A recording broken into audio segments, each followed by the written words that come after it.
నమస్కారం PVB news కి స్వాగతం. హెడ్లైన్ చూద్దాం.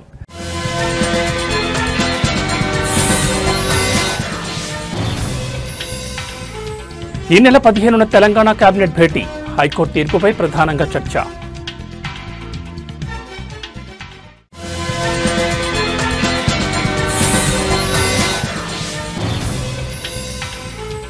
సిఐపై దౌర్జన్యం చేశారని పేర్ని నానిపై కేసు, మాజీ మంత్రి అనుచరులు 29 మందిపైన ఎఫ్ఐఆర్.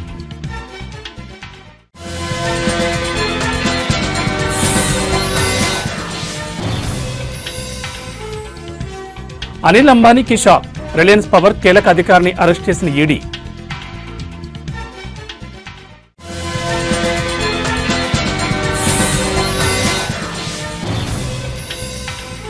నోబెల్ శాంతి బహుమతి ప్రకటనపై వైట్ హౌస్ విమర్శ, ట్రంప్కు ప్రకటించకపోవడంపై అక్కసు. పాత రిజర్వేషన్ల ప్రకారం స్థానిక సంస్థల ఎన్నికలపై ముందుకు వెళ్లొచ్చని తెలంగాణ హైకోర్టు గత అర్ధరాత్రి ఆర్డర్ కాపీ విడుదల చేసింది. ఇప్పుడు రాష్ట్రంలో ఈ అంశం హాట్ టాపిక్ గా మారింది. 42% బీసీ రిజర్వేషన్లను అడ్డుకున్న హైకోర్టు 50% రిజర్వేషన్లు మించకుండా ఎన్నికలు నిర్వహించుకోవచ్చని స్పష్టం చేసింది. 42%లో బీసీలకు 25% రిజర్వేషన్ కేటాయించి మిగతా 17% జనరల్ కేటగిరీకి ఇవ్వాలని సూచించింది. దీనిపై తెలంగాణ ప్రభుత్వం ఇంతవరకు స్పందించలేదు. హైకోర్టు ఆదేశాలపై రాష్ట్ర ప్రభుత్వం తదుపరి నిర్ణయం ఏంటన్న దానిపై సర్వత్రా ఉత్కంఠ నెలకొంది. ఈ అంశంపై సర్కార్ సుప్రీంకోర్టుకు వెళ్తుందన్న ఊహాగానాలు వినిపిస్తున్నాయి. కాగా ఈ నెల 15వ తేదీన సీఎం రేవంత్ రెడ్డి అధ్యక్షతన తెలంగాణ కేబినెట్ భేటీ జరగనుంది. ఈ సమావేశంలో బీసీ రిజర్వేషన్ల అంశంతో పాటు హైకోర్టు తీర్పుపై కూడా మంత్రివర్గం చర్చించనున్నట్లు తెలుస్తోంది. మరోవైపు స్థానిక ఎన్నికల నిర్వహణపై రాష్ట్ర ప్రభుత్వం స్పష్టతనివ్వాలని ఎన్నికల సంఘం విజ్ఞప్తి చేయనున్నట్లు సమాచారం. తాజాగా హైకోర్టు జారీ చేసిన ఆర్డర్ కాపీపై ఎన్నికల సంఘం న్యాయ నిపుణులతో చర్చిస్తోంది.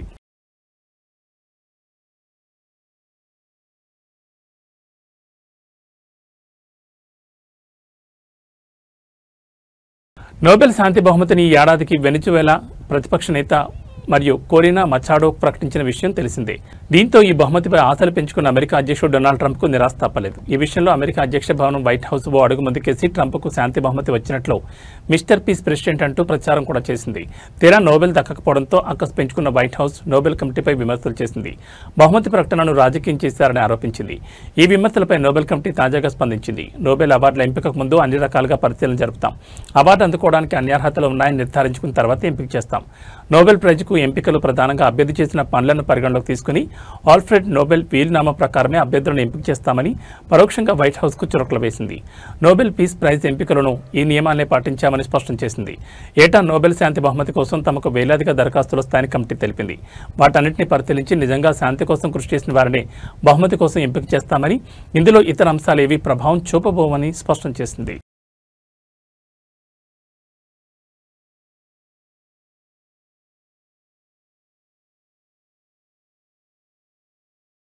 ప్రముఖ పారిశ్రామికవేత్త అనిల్ అంబానీకి చెందిన రిలయన్స్ గ్రూప్కు ఎన్ఫోర్స్మెంట్ డైరెక్టరేట్ గట్టి షాక్ ఇచ్చింది. 68 కోట్ల నకిలీ బ్యాంక్ గ్యారంటీకి సంబంధించిన మనీ లాండరింగ్ కేసులో Reliance Power Limited chief financial officer Ashok Kumar పాల్ను అరెస్ట్ చేసింది. మనీ లాండరింగ్ నిరోధక చట్టం నిబంధనల కింద ఆయనను అదుపులోకి తీసుకున్నట్లు అధికారులు వెల్లడించారు. గత 7 ఏళ్లుగా రిలయన్స్ పవర్లో సీఎఫ్ఓగా పనిచేస్తున్న అశోక్ పాల్ కేంద్ర ప్రభుత్వ రంగ సంస్థ అయిన సోలార్ ఎనర్జీ కార్పొరేషన్ ఆఫ్ ఇండియాకి 68 కోట్లకు పైగా విలువైన నకిలీ బ్యాంక్ గ్యారంటీని సమర్పించారని ఈడీ ఆరోపించింది. ఈ నకిలీ గ్యారంటీలను నిజమైనవిగా నమ్మించేందుకు ఎస్బీఐ, పిఎన్బి వంటి ప్రముఖ బ్యాంకుల పేర్లను పోలిన ఫేక్ ఈమెయిల్ డొమైన్లను సృష్టించి ఉపయోగించినట్లు దర్యాప్తులో తేలింది. అంతేకాకుండా ఫిలిప్పీన్స్లోని మనీలాలో అసలు ఉనికి లేని ఓ విదేశీ బ్యాంక్ బ్రాంచ్ నుంచి కూడా గ్యారంటీ పత్రాలు సృష్టించినట్లు అధికారులు గుర్తించారు. ఈ మోసంలో ఒడిశాకు చెందిన బిస్వాల్ ట్రేడ్ లింక్ అనే చిన్న కంపెనీ కీలక పాత్ర పోషించినట్లు ఈడీ దర్యాప్తులు వెల్లడింది. కేవలం కాగితాలపై మాత్రమే ఉన్న ఈ కంపెనీ ద్వారానే రిలయన్స్ పవర్ తరఫున నకిలీ గ్యారంటీలను ఏర్పాటు చేసినట్లు తేలింది. ఈ ఆరోపణలకు సంబంధించి బిస్వాల్ కంపెనీ డైరెక్టర్ను గత ఆగస్టులోనే అరెస్ట్ చేసినట్లు అధికారులు తెలిపారు. అనిల్ అంబానీకి చెందిన పలు కంపెనీలు 17,000 కోట్లకు పైగా బ్యాంకు రుణాలను దారి మళ్లించాయన్న ఆరోపణలపై ఈడీ ఇప్పటికే విస్తృత దర్యాప్తు చేస్తోంది. ఇందులో భాగంగా యెస్ బ్యాంక్ నుంచి పొందిన 3,000 కోట్ల రుణం, రిలయన్స్ కమ్యూనికేషన్స్ కు సంబంధించిన 14,000 కోట్ల మోసంపై విచారణ కొనసాగుతోంది. ఈ కేసుల దర్యాప్తులో భాగంగానే తాజా అరెస్ట్ జరిగినట్లు తెలుస్తోంది. గతంలో ఈడీ అధికారులు అనిల్ అంబానీని కూడా విచారించిన విషయం తెలిసిందే.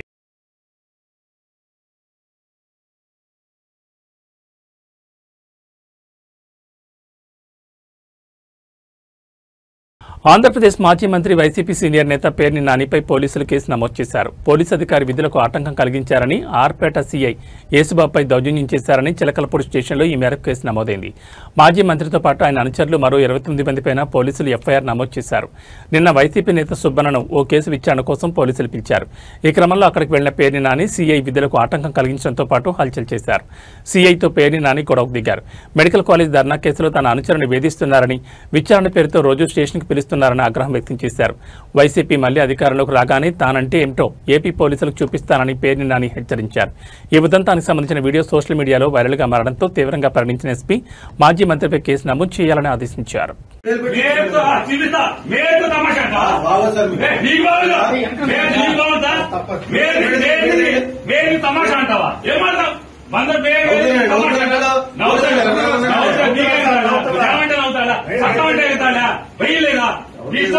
మీ చెల్లో తీసుకుంటారా? రోజు స్టేషన్ వస్తారా? రావట్లేదు అరెస్ట్ చేస్తారా? అరే అబద్ధం లేకపోతే సిసిబుడ్ ఎత్తి ఎందుకు వచ్చాడు అందుకు వచ్చాడని మాట్లాడతారు. అందులో చెప్పింది మాట ఎవరు తెలుసండి అనుకుని నవ్వుకున్నారు వాళ్ళు. వాళ్ళు నవ్వుకున్నారు వాళ్ళు. ఏం పర్లేదు తెచ్చే రోజు అనుకుని నవ్వుకున్నారు. అవునండి, నేను అప్పుడు గుర్తుపట్టలేదు, ఇప్పుడు గుర్తుపట్టాను. రోజు వస్తుంది కంగారు. ఊరేస్తారేమో అంతేనా? నువ్వేస్తారండి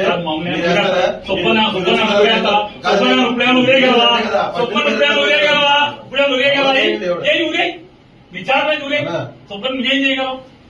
ఏం ఊరేస్తావేంటి? ఏం చేయగలవంట? ఊరేయగలవా?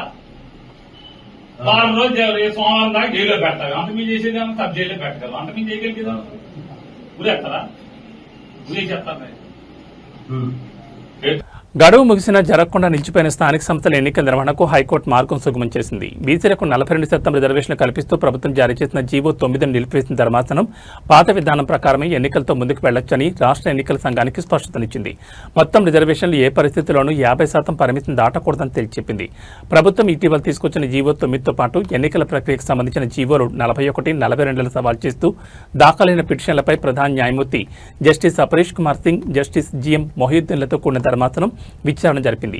ఈ జీవోల కారణంగా రాష్ట్రంలో మొత్తం రిజర్వేషన్లు 67% చేరుకుంటాయని, ఇది సుప్రీంకోర్టు నిర్దేశించిన 50% పరిమితికి విరుద్ధమని పేర్కొంటూ వాటిపై మధ్యంతర ఉత్తర్వులు జారీ చేసింది.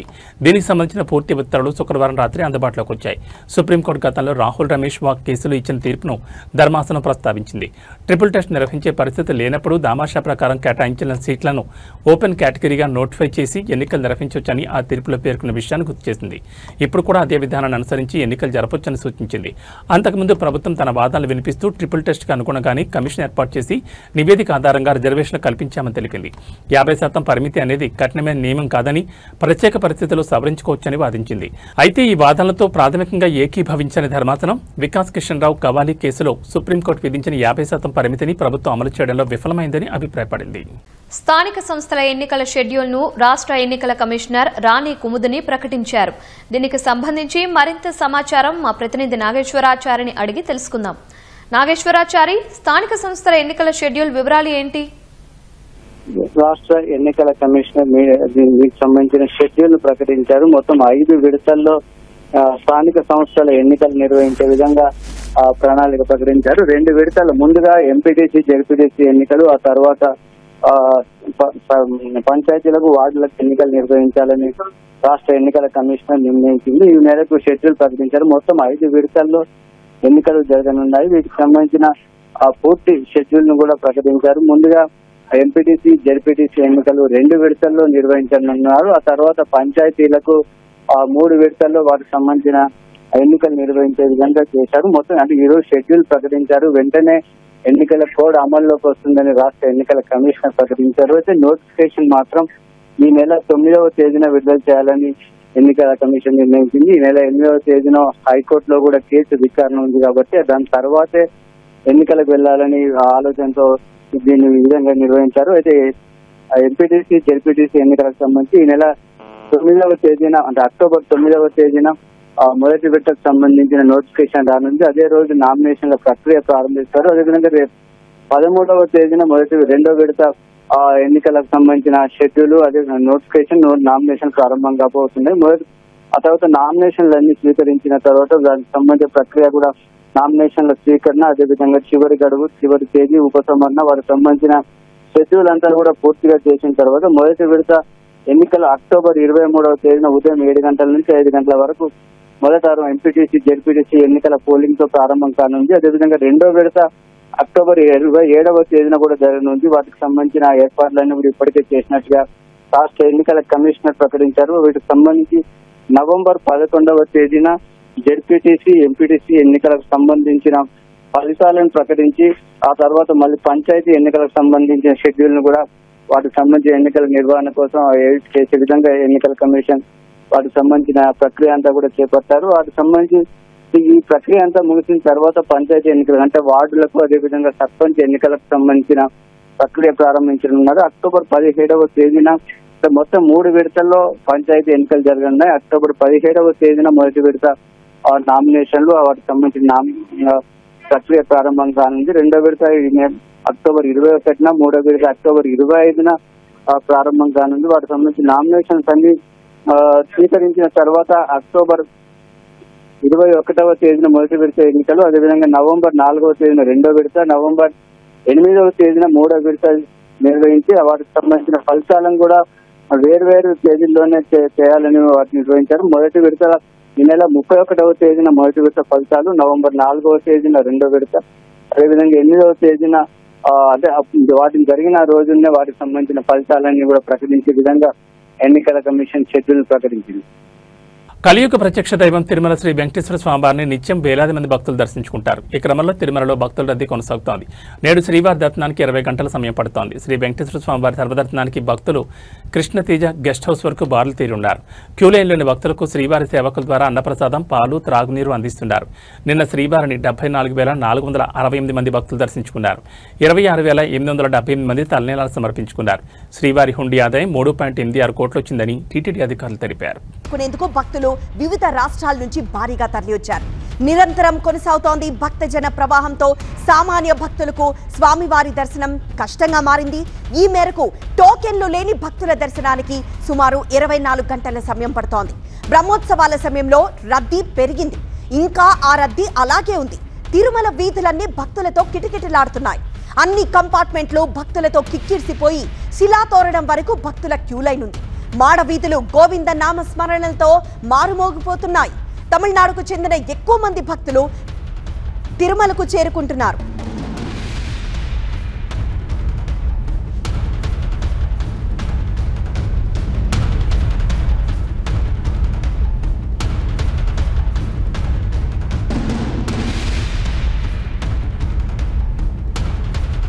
శ్రీవారి సర్వదర్శనానికి 24 గంటల సమయం పడుతోంది. భారీ క్యూ లైన్లు కనిపిస్తున్నాయి. శిలాతోరణం వరకు భక్తుల క్యూ లైన్స్ కనిపిస్తున్నాయి. నిన్న శ్రీవారిని 74,881 మంది దర్శించుకున్నారు. 3.93 కోట్ల ఆదాయం వచ్చింది. తిరుమలలో ప్రస్తుతం భక్తుల రద్దీ ఇంకా కొనసాగుతోంది. దసరా తర్వాత కూడా ఈ రద్దీ ఇలానే కొనసాగుతోంది.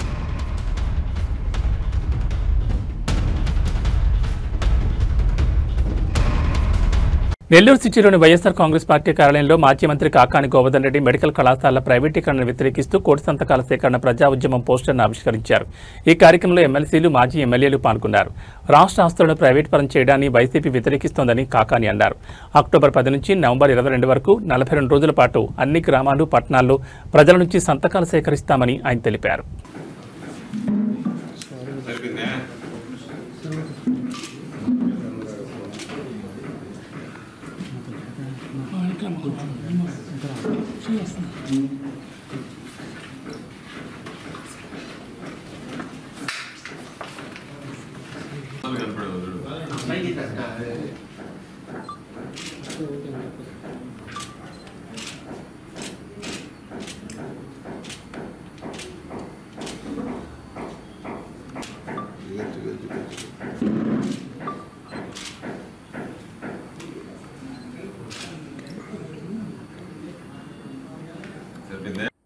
వైఎస్ఆర్ కాంగ్రెస్ పార్టీ అధ్యక్షుడు, మాజీ ముఖ్యమంత్రి వర్యులు, మా నాయకుడు శ్రీ వైఎస్ జగన్మోహన్ రెడ్డి గారి ఆదేశాల మేరకు రాష్ట్ర వ్యాప్తంగా కోటి సంతకాల ప్రజా ఉద్యమానికి ఈ రోజు నుంచి శ్రీకారం చుట్టి దానికి సంబంధించి ఒక కార్యాచరణ ప్రణాళిక రూపొందించుకొని దాని ప్రకారం గవర్నర్ గారి దగ్గరికి ఈ కోటి సంతకాలతో కూడినటువంటి ప్రజల నుంచి వచ్చినటువంటి వినత పత్రాలు సమర్పించాలని చెప్పి ఒక వినూత్నమైనటువంటి కార్యక్రమానికి శ్రీకారం చుట్టడం జరిగింది.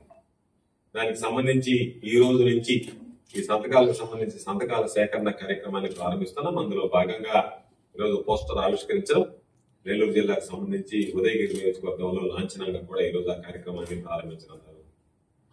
దాంతో పాటు ఈరోజు అక్టోబర్ 10వ తేదీ నుంచి నవంబర్ 22 దాదాపుగా 42 రోజుల పాటు గ్రామాలకు సంబంధించి అన్ని గ్రామాలలో గ్రామాలకు సంబంధించినటువంటి గ్రామ పంచాయతీలకు సంబంధించి అనుబంధంగా ఉన్నటువంటి గ్రామాల హ్యామ్లెట్స్ లో, దానితో పాటు నగరాల్లో వార్డుల వారీగా ఈ కార్యక్రమాన్ని చేపడతాం. జిల్లాకు సంబంధించినటువంటి ఇన్ఛార్జీలు, శాసన మండలి సభ్యులు, ఇతర స్థానిక సంస్థల ప్రజాప్రతినిధులు అందరి ఆధ్వర్యంలో ఈ కార్యక్రమం 42 రోజుల పాటు అంటే అక్టోబర్ 10వ తేదీ ఈ రోజు ప్రారంభమైనటువంటి ఈ కార్యక్రమం నవంబర్ 22 వరకు కొనసాగుతుంది.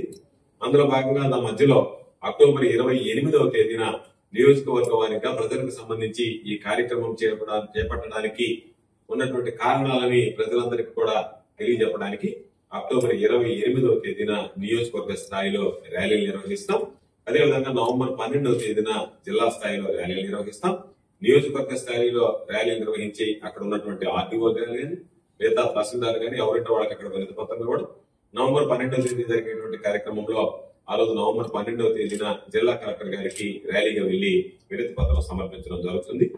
నవంబర్ 22 కల్లా ఈ కార్యక్రమం పూర్తి చేస్తాం అన్ని గ్రామాల్లో. నవంబర్ 23వ తేదీ నియోజకవర్గాల నుంచి ఆ సేకరించినటువంటి సంతకాలు దాదాపుగా 60,000 సంతకాలు ఒక్కొక్క నియోజకవర్గానికి లక్ష్యంగా పెట్టుకున్నాం.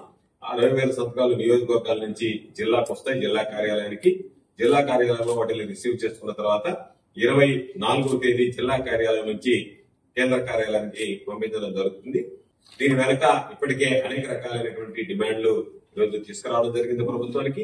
ఒక పక్క డిమాండ్ చేస్తున్నా, ప్రజలలో తీవ్రమైనటువంటి వ్యతిరేకత వస్తున్నా చంద్రబాబు ప్రభుత్వం మాత్రం వెనక్కి తగ్గకుండా ముందుకు వెళ్లేటువంటి పరిస్థితి. ప్రజలకు సంబంధించినటువంటి ప్రజా సొత్తు, ప్రజా సొమ్ము, ప్రజల హక్కు దాన్ని కొలగొట్టేటువంటి విధంగా ఈ రోజు కూటమి ప్రభుత్వం చంద్రబాబు నాయుడు ప్రవర్తిస్తున్నాడు. కాబట్టి వాటిని నిరసిస్తూ కార్యక్రమాలు చేపట్టాం. కాబట్టి కూటమి ప్రభుత్వం తప్పును ఒప్పుకోకుండా దానిని జగన్మోహన్ రెడ్డి గారు తీసుకొచ్చినటువంటి కాలేజీలను అమ్ముకుంటూ సొమ్ము చేసుకుంటూ జగన్మోహన్ రెడ్డి గారి మీద నిందలు వేయడానికి ప్రయత్నించడం అనేటువంటి దుర్మార్గం దీన్ని ప్రజలు హర్షించరు.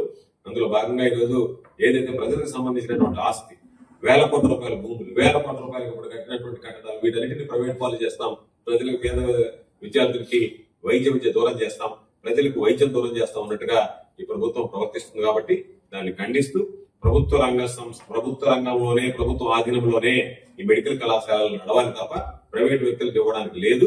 ప్రైవేట్ వ్యక్తులకు ఇస్తే ప్రజలకు అనుకున్నటువంటి స్థాయిలో ఈరోజు ఆ వైద్య సేవలు అందవనేటువంటి లక్ష్యంతో మెడికల్ కాలేజీల ప్రైవేటీకరణ నిరసిస్తున్నాం.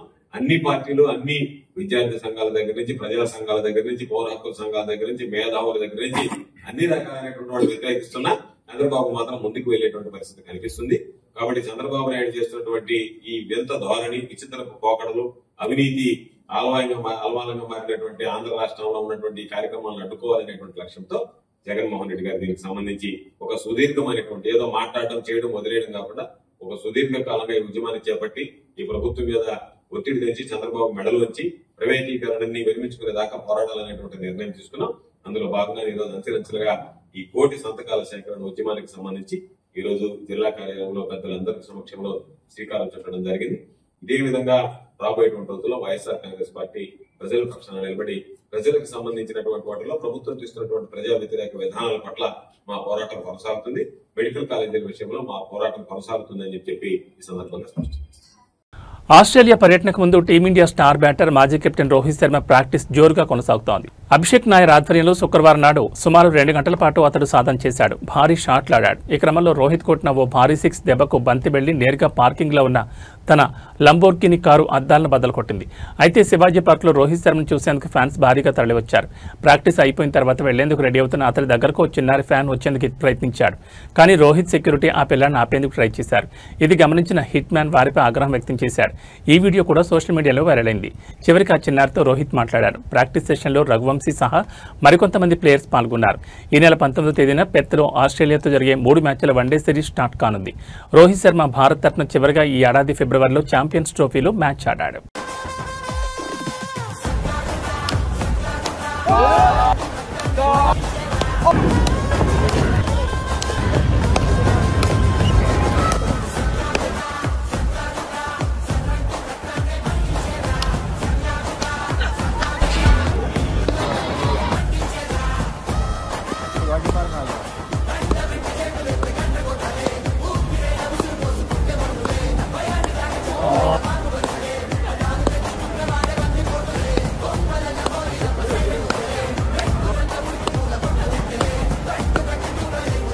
మ్యాడ్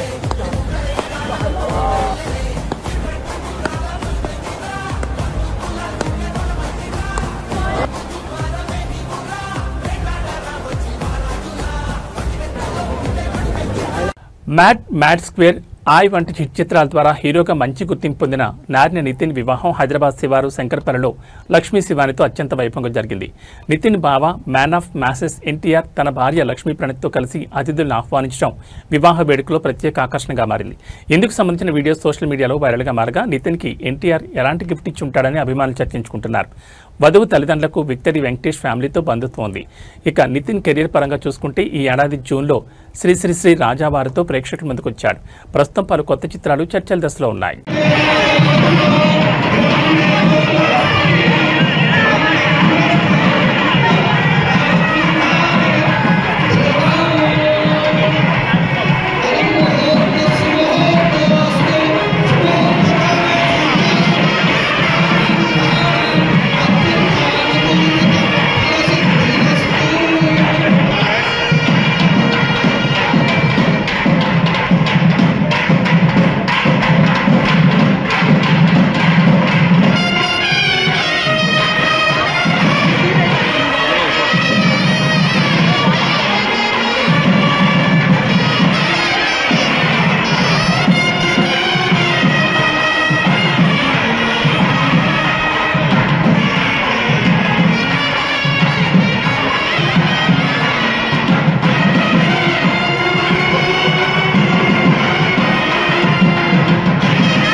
ఇవి బులెటిన్ విశేషాలు. మరో బులెటిన్లో మళ్ళీ కలుసుకుందాం. నమస్కారం.